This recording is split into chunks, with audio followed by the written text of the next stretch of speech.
Convido-vos a abrirem as vossas Bíblias no livro de Josué. Livro de Josué, capítulo 21.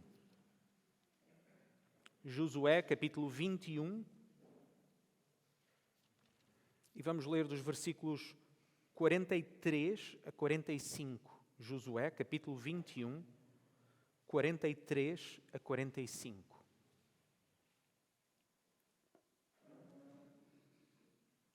Diz-nos assim a palavra de Deus.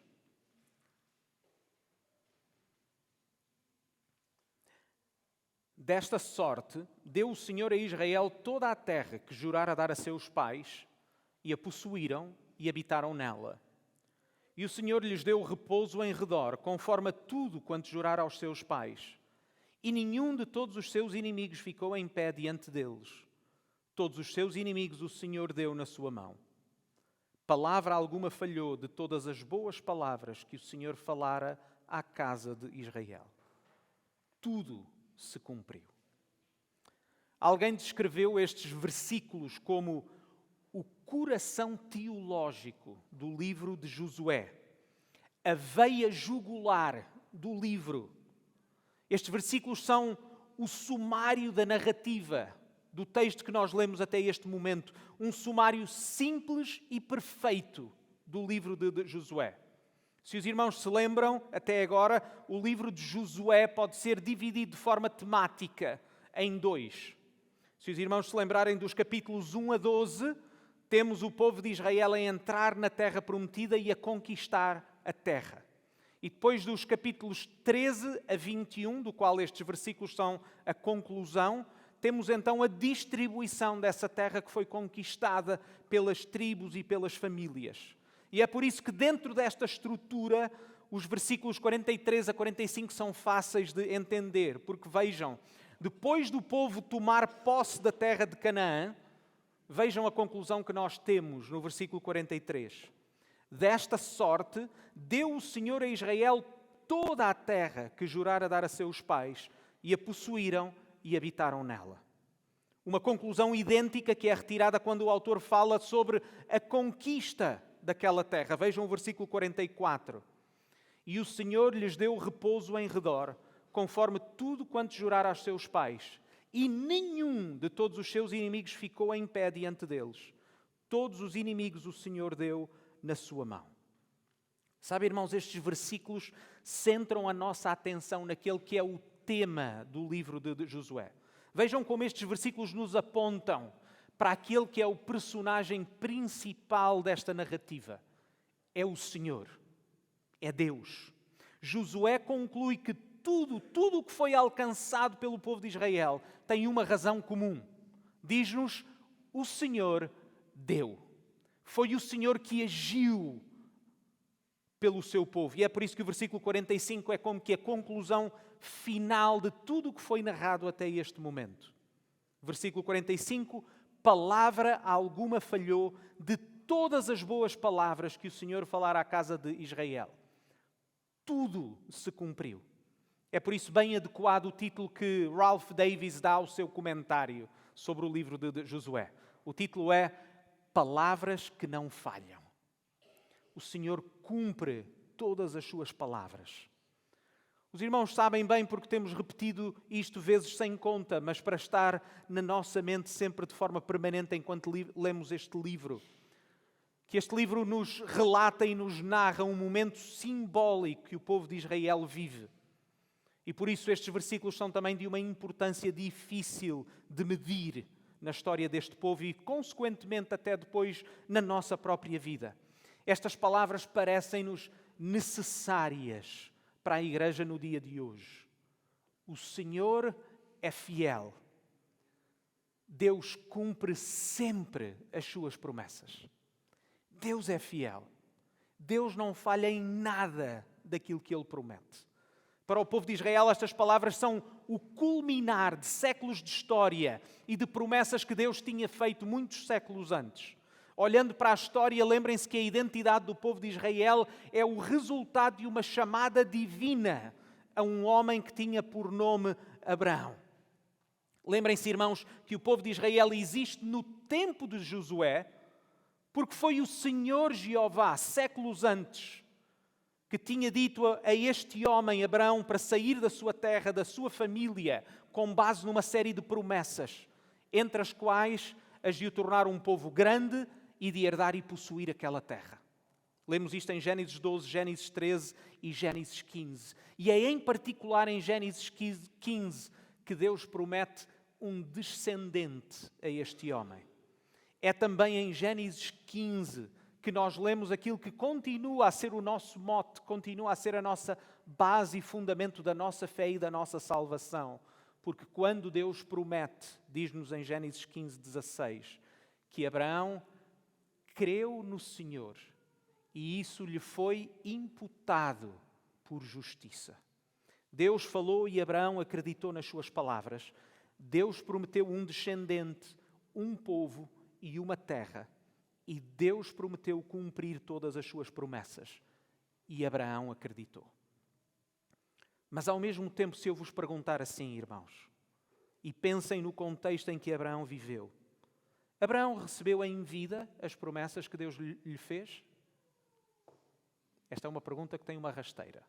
Porque, por um lado, nós respondemos sim, ele recebeu o descendente que Deus tinha prometido. O filho da promessa foi-lhe dado. Isaac. Isaac foi o cumprimento de parte das promessas que Deus lhe tinha feito. Mas se vos perguntar, Abraão recebeu enquanto era vivo todas as promessas que Deus lhe fez? E aí sim a resposta é não, ele não recebeu a terra que Deus lhe tinha prometido. O único pedaço de terra que foi sua posse foi o pedaço de terra que ele comprou, lembra-se, para enterrar a sua esposa, Sara, e que ele comprou com o seu próprio dinheiro. Ele nunca viu a multidão de pessoas que saiu do Egito e entrou na terra prometida. Ele não experimentou, ele não viveu o tempo em que Josué viveu, quando eles tomaram posse daquela terra. Abraão recebeu promessas. Ele acreditou que as promessas eram verdadeiras e haveriam de ser cumpridas. Mas lembrem-se, irmãos, ele não recebeu as promessas enquanto era vivo. Mas ainda assim, ele acreditou nessas promessas como se elas já tivessem sido cumpridas. Ele acreditou que a palavra de Deus era tão certa e tão verdadeira e tão segura que valia a pena deixar toda a sua família para obedecer a tudo o que Deus tinha dito. Porque as suas promessas haveriam de ser cumpridas mesmo que ele não as visse com os seus próprios olhos. É por isso, irmãos, que ainda hoje nós precisamos lembrar o que uma promessa é. De acordo com o dicionário, uma promessa é uma afirmativa de que se dará ou fará alguma coisa. É um compromisso oral ou escrito. Sabe, irmãos, nós por vezes esquecemos que uma promessa não é o seu cumprimento. Num mundo onde nós esperamos todas as coisas para ontem, onde os valores como a paciência e a perseverança são desvalorizados, irmãos, precisamos lembrar que a promessa não é ainda o cumprimento. Uma promessa olha para o futuro, mas é sempre incompleta até que se cumpra. Quando a promessa é dada a Abraão muitos séculos antes, ele ainda não está na posse daquela terra. Ele ainda não usufrui daquelas bênçãos e daquelas promessas. O próprio Deus tinha prometido e tinha dito que aquelas coisas haveriam de se cumprir depois de muito tempo e depois até de sofrimento. Mesmo no início do livro que nós temos seguido, Josué, lembrem-se que no capítulo 21 nós já estamos a celebrar e Josué já celebra a recepção ou o tomar posse destas promessas. Mas Josué e o povo ainda não estavam na posse destas promessas no capítulo 1. Lembram-se, irmãos? Ainda estavam do outro lado do Jordão, a olharem para uma terra que ainda não era sua, cheia de inimigos, cheia de batalhas. Mas Deus tinha prometido que haveria de ser sua. E este é o meu desejo para a mensagem de hoje, irmãos. Eu convido-vos a meditarmos um pouco sobre o que é uma promessa, em particular sobre as promessas de Deus. Em particular até no facto de que, tal como Abraão e Josué, também nós somos hoje chamados a viver com base nas promessas do nosso Deus, sabendo que o nosso Deus é fiel e de que Ele cumpre sempre as suas promessas.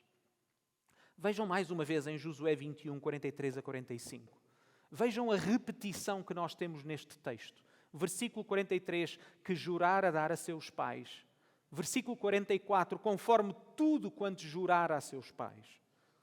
Versículo 45, palavra alguma falhou, tudo se cumpriu.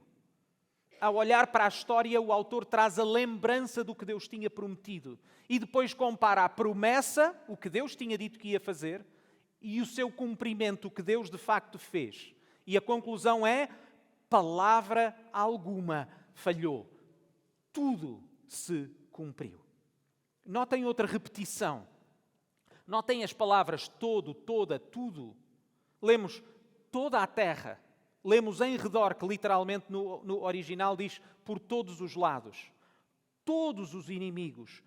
Todas as boas palavras. Tudo se cumpriu. Em apenas 3 versículos esta palavra é repetida 6 vezes.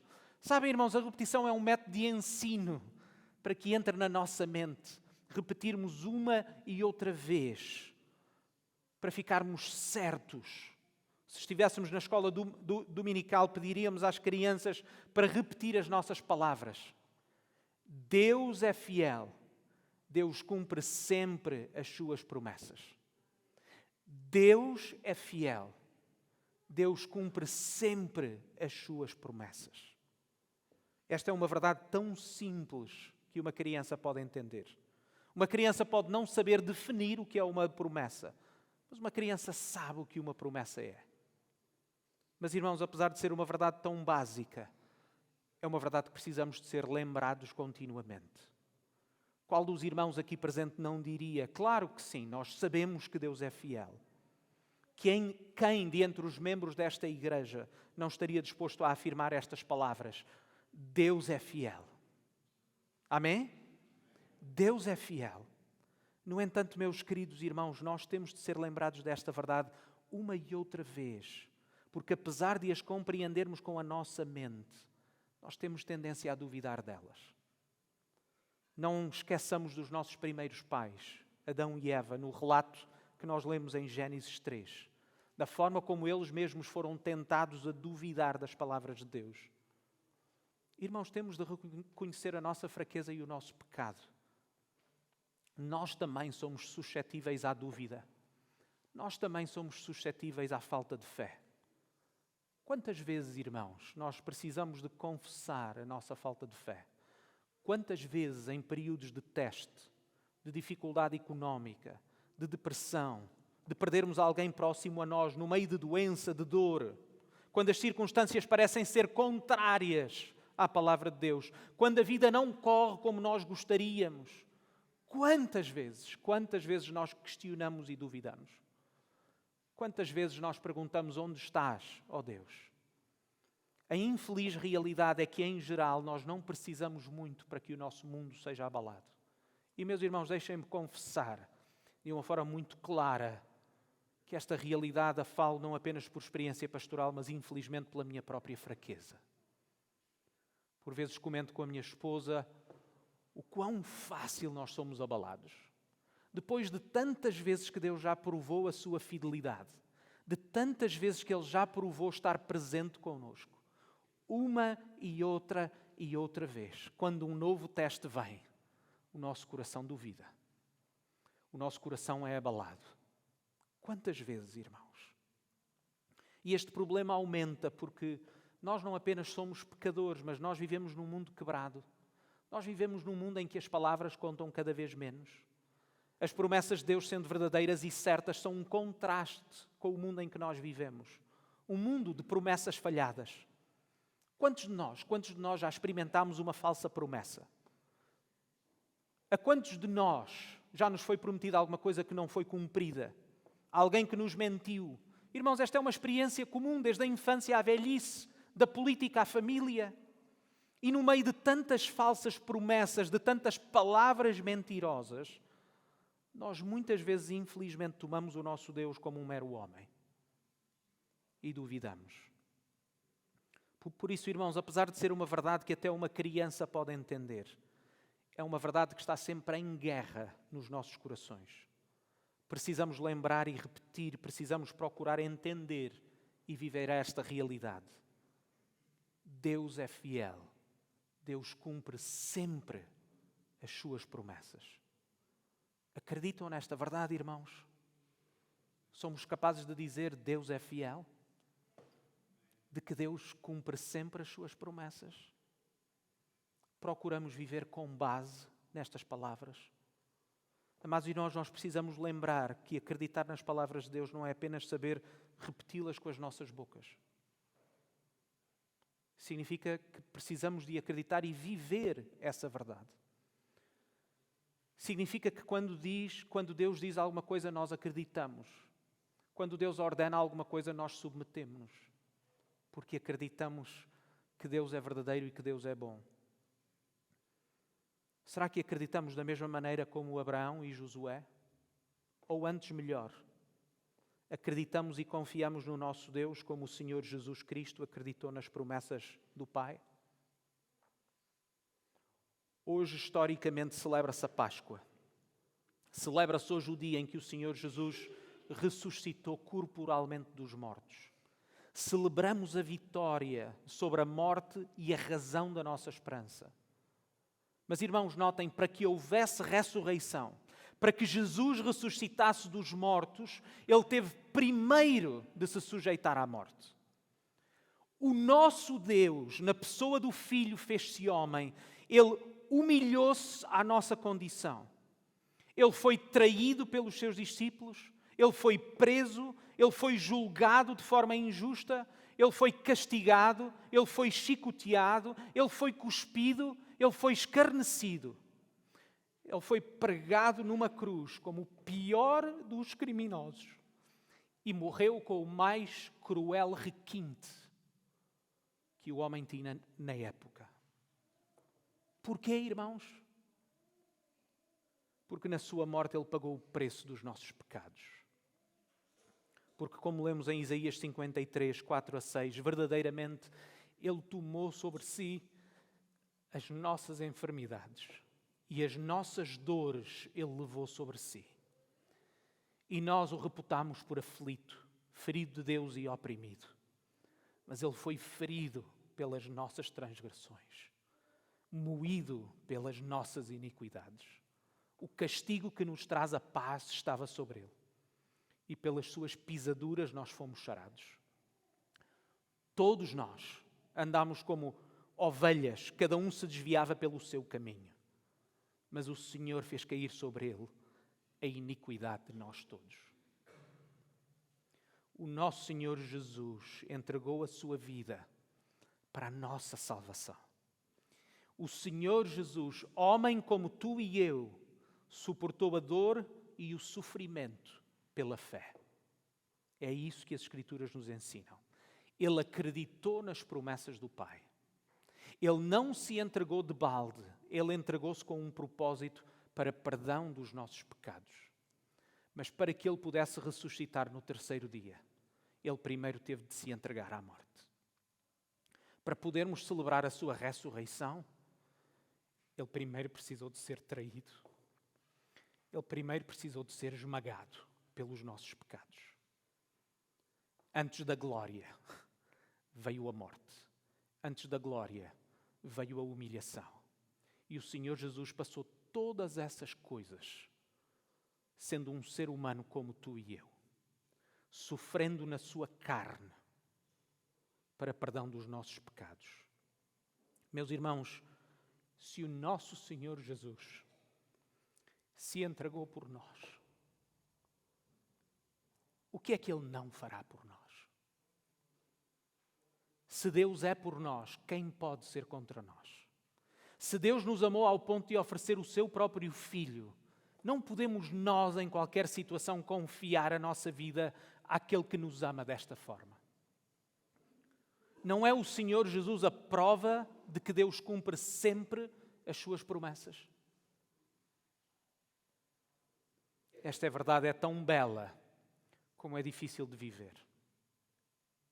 Permitam-me dar 3 exemplos em áreas em que a palavra de Deus é explícita, mas que nós lutamos em aplicá-la e saber vivê-la.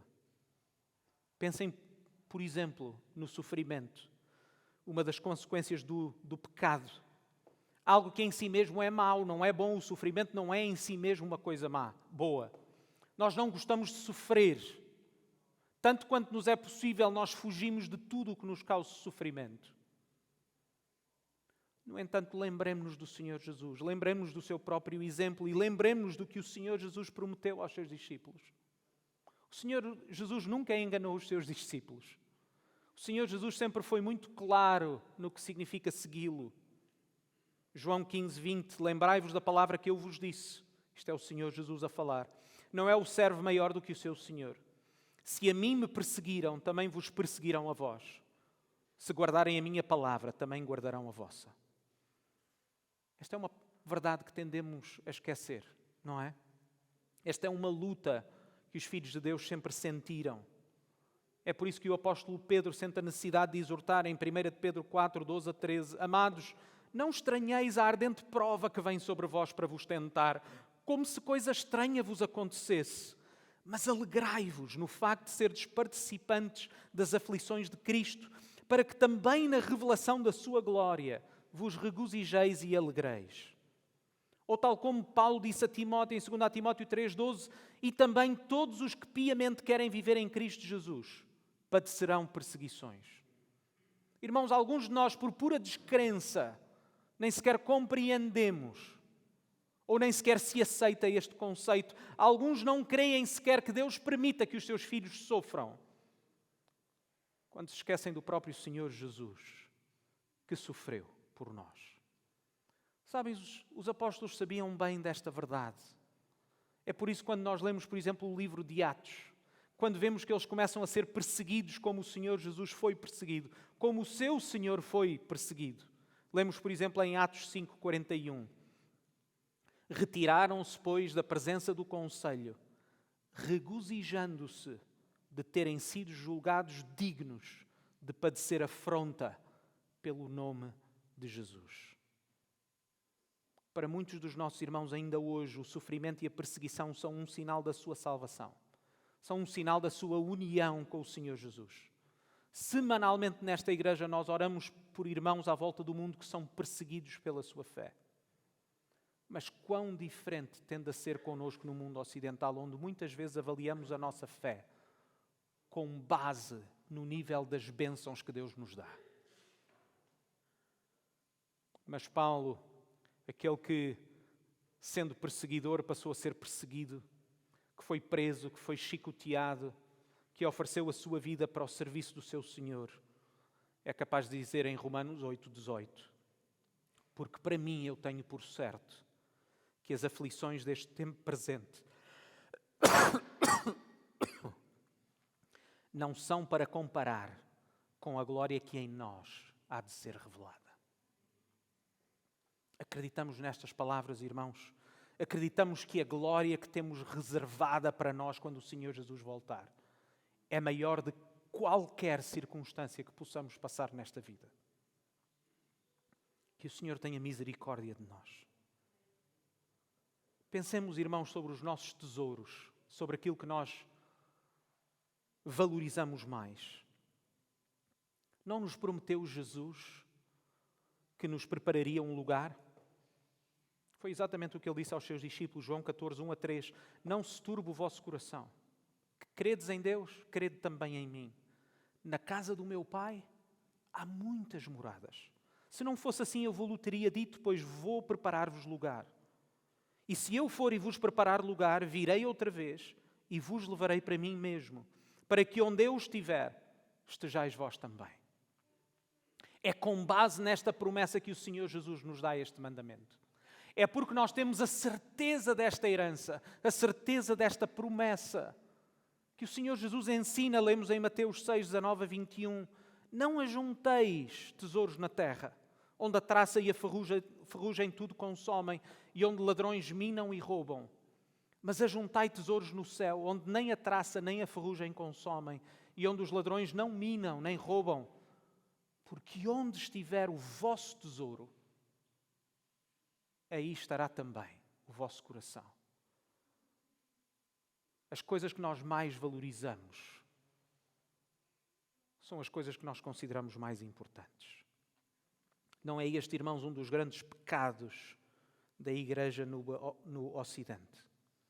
tão entretidos com as nossas posses terrenas, com os nossos prazeres, muitas vezes com a nossa própria desobediência, que tendemos a avaliar a aprovação de Deus com base no que temos neste mundo e nos nossos sentimentos, do quão bem-sucedidos nós somos aos olhos dos outros.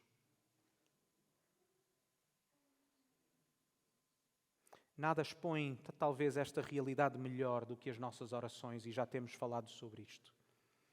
Quão longe estão tantas vezes as nossas orações da oração que Jesus nos ensinou? Se formos sinceros, olha para as tuas orações no último mês, na última semana. Qual foi o centro? O que é que passaste mais tempo a orar? Coisas? Saúde? Trabalho? Dinheiro? Posses? Planos? Muitas vezes, sem ser a nossa intenção, transformamos Deus no gênio da lâmpada que existe para cumprir os nossos desejos. Acreditamos nós nas promessas de Deus?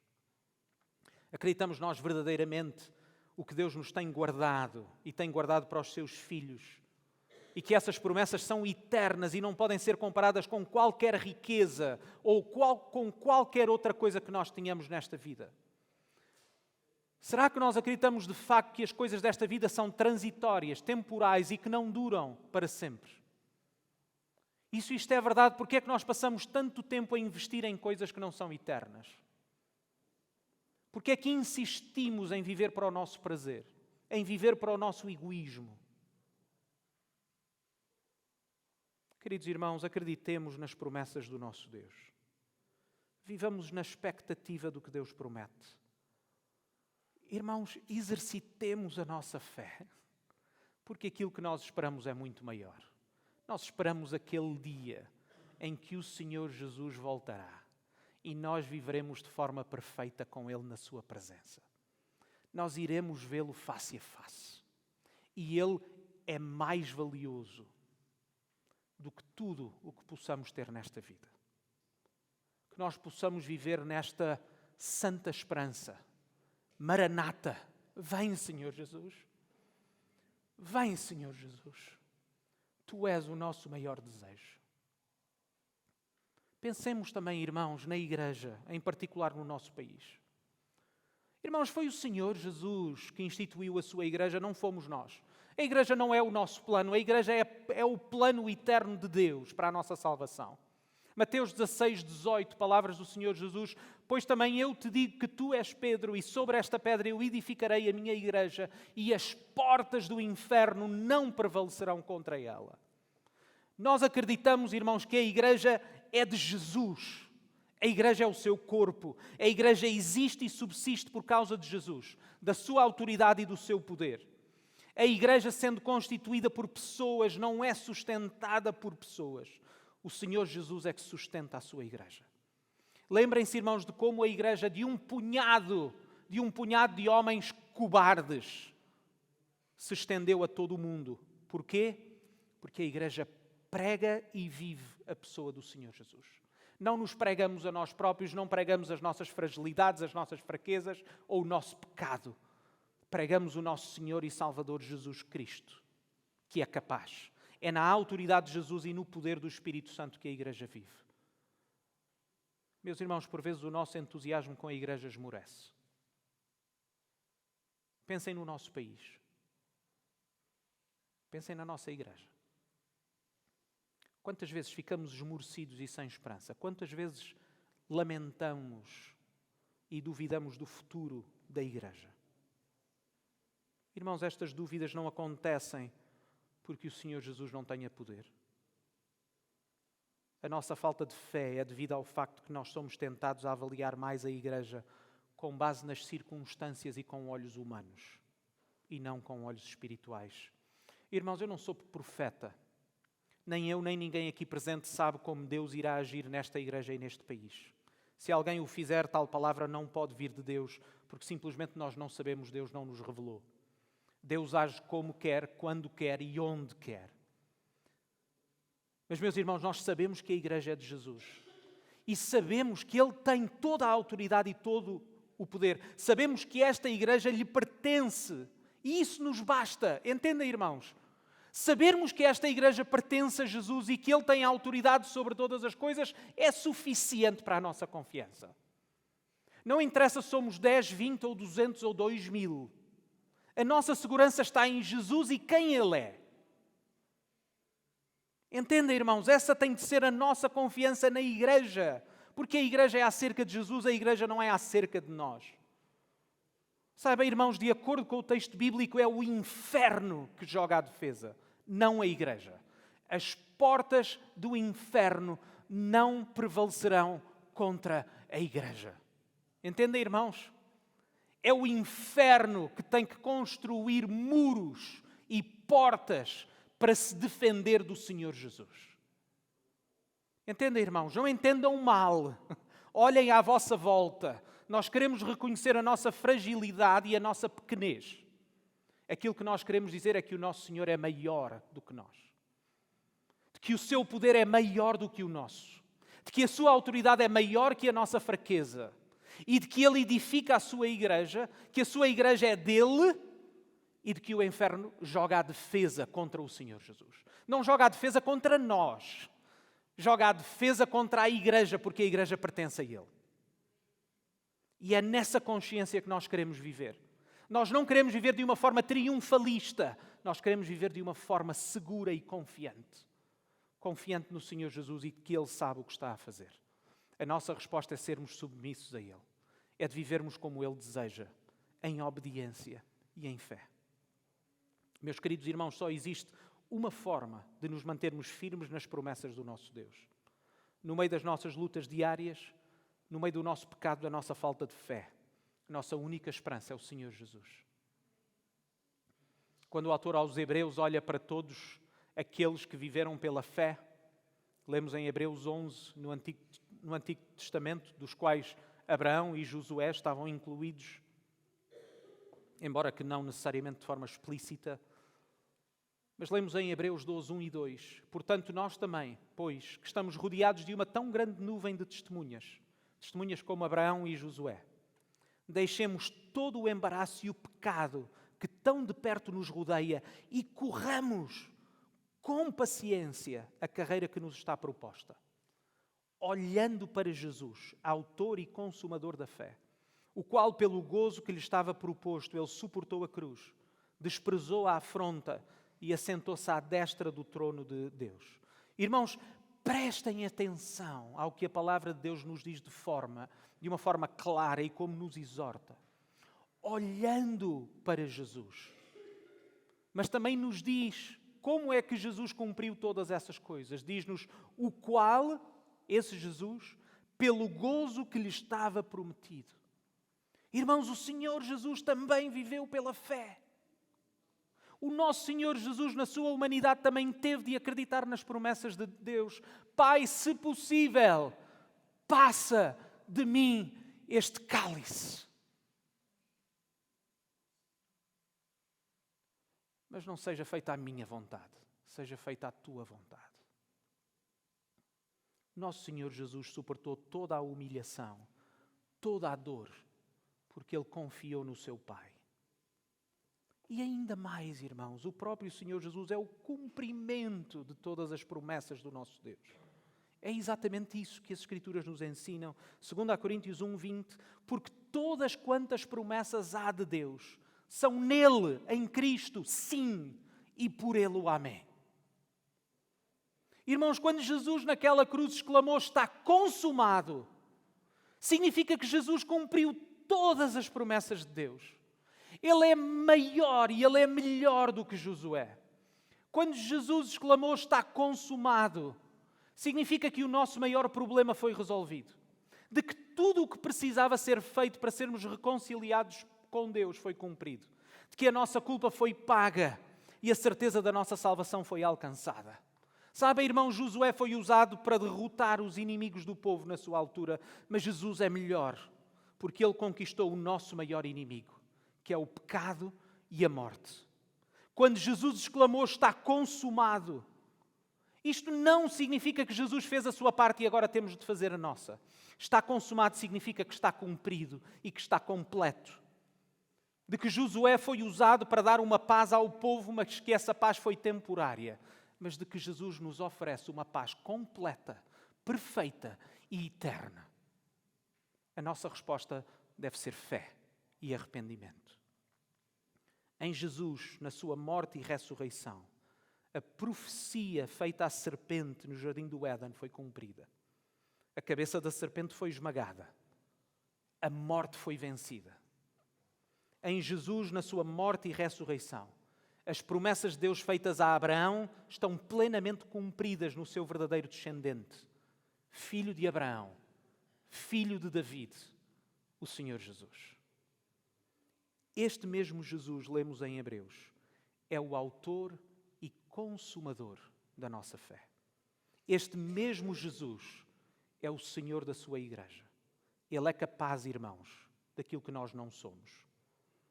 Ao que sofre, ele traz conforto. João 16:33. Tenho-vos dito isto para que em mim tenhais paz. No mundo tereis aflições, mas tende bom ânimo. Eu venci o mundo. Ao que vive para acumular tesouros nesta terra, Jesus traz correção. Lucas 14:26. Se alguém vier a mim e não aborrecer o pai e mãe e mulher e filhos e irmãos e irmãs, e ainda também a sua própria vida, não pode ser meu discípulo. Quando estamos esmorecidos e desmotivados em relação à igreja, Jesus lembra-nos da nossa missão e lembra-nos de quem Ele é. Mateus 28:18-20.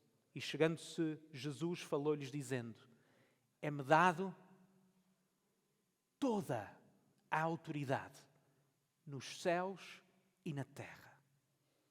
Portanto, ide. Fazei discípulos de todas as nações, batizando-os em nome do Pai e do Filho e do Espírito Santo, ensinando-lhes todas as coisas que vos tenho mandado. E eis que eu estou convosco todos os dias, até à consumação dos séculos. Irmãos, nós podemos confiar no Senhor Jesus e podemos confiar que as suas promessas são verdadeiras. Nós podemos entregar a nossa vida ao Senhor Jesus, porque é o Senhor Jesus que entregou a sua vida por nós. Aquele que não poupou a sua própria vida, mas se entregou por nós e pela nossa salvação. É o mesmo que intercede por nós hoje. É o mesmo que cuida de nós hoje. Irmãos, é o mesmo Senhor que deu a sua vida em nosso lugar. Acreditemos nas suas promessas, porque podemos confiar nele. Palavras de Isaías 48. Seca-se a erva e caem as flores, mas a palavra do nosso Deus subsiste eternamente. Seca-se a erva, caem as flores, mas a palavra do nosso Deus subsiste eternamente. Amém. Vamos orar. Pai do céu, nós queremos agradecer-te pela tua palavra, pelas tuas promessas. Queremos agradecer-te porque tu és confiável, porque tu nunca mudas.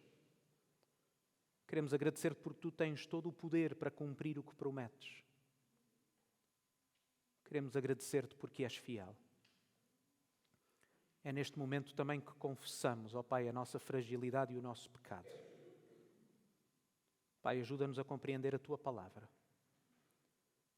Ajuda-nos a entender a beleza da tua santidade, para que nós também possamos viver em novidade de vida e sermos santos como tu és santo.